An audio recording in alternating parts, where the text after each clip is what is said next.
Tu connais la ville dans laquelle t'as grandi, mais à quel point? Aujourd'hui, je vous parle d'Arles et de la création des écoles en France. Autrefois, Arles était la capitale du royaume de Provence, jusqu'en 1596, quand Henri IV l'a fait plier. Mais Arles est à elle seule un monument de l'histoire française.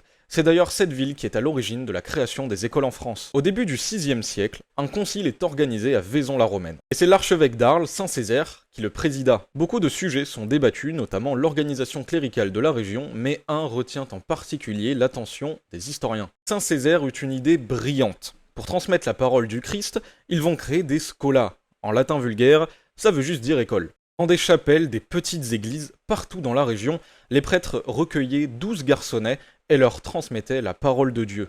Avec la Bible, ils leur apprenaient même à lire, à écrire, à compter et additionner.